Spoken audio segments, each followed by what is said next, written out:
Though it is endlessly annoying to some people that I generally turn the comments off on most of my video clips, sadly I have to do this because, particularly among those who are unregenerate, who don't know the Lord, they simply have no filter on their fingers. And they write things that, quite frankly, I don't want to see appearing after videos that have my name on them. However, sometimes people do offer meaningful comments that allow for debate and discussion. At those times, it becomes appropriate then to respond in kind. I vet all of the responses that are offered to my videos, and today I have received one from a fellow who, well, frankly, deserves some attention because he makes a meaningful comment. This comment comes from a fellow named Jake V25, and Jake is an annihilationist. Annihilationism is the view that hell, though a punishment for sins, does not extend eternally. That is to say, it is a punishment which results in destruction or annihilation, but does not result in an ongoing torment for sins. There are a number of groups that teach annihilationism. Among them would be the Jehovah's Witnesses, some Seventh-day Adventists, Christadelphians, or even followers of Herbert W. Armstrong. I'm not certain where this guy is coming from in particular, but it would seem fairly clear that he's an annihilationist.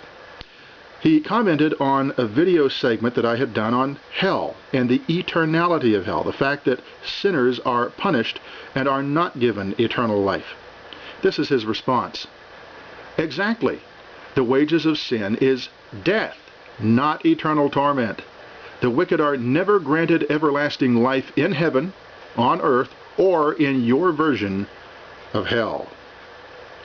So then, to be clear, an annihilationist believes that those who the Bible describes as the wicked, the unsaved, the unforgiven, will not go into everlasting torment in hell, but rather will simply be blinked out into nothingness, will be destroyed, annihilated. Unfortunately, though this view is popular among some groups, it is completely inconsistent with the message of the Scriptures. There are a great many ways one could go about countering or responding to annihilationism. Allow me to offer a brief exegesis in Matthew 25. Matthew chapter 25, Jesus is concluding a series of kingdom-oriented parables where he is teaching his disciples and others concerning the nature of God's kingdom and the nature, in fact, of his own rule. At the end of chapter 25, starting at verse 31, Jesus describes one last parable, usually termed the parable of the sheep and the goats. And in the context of this parable, he says the following: "When the Son of Man comes in his glory, and all the angels with him, then he will sit on his glorious throne. All the nations will be gathered around him, and he will separate them one from another, as a shepherd separates the sheep from the goats. And he will put the sheep on his right side, and the goats on his left." Then the parable goes on to describe Jesus, who is in this context the king, as the evaluator, the final arbiter, the judge, who will decide who it is that gets into his heaven and who it is that doesn't. The chief basis upon which Jesus judges the sheep and the goats, the sheep who are his redeemed, the goats who are not, is by virtue of their behavior. That is to say, genuinely saved people will have behavioral fruit that demonstrates their saved condition. Genuinely unsaved people, on the other hand, lack fruit. It is through what they do not do, or the evil that they do in rebellion against God, that they are identified as those who in fact do not know the Lord at all.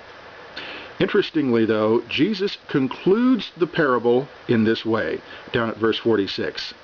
These, that's the goats, the unsaved people, these will go away into eternal punishment, but the righteous into eternal life. Did you catch that? Eternal punishment, eternal life.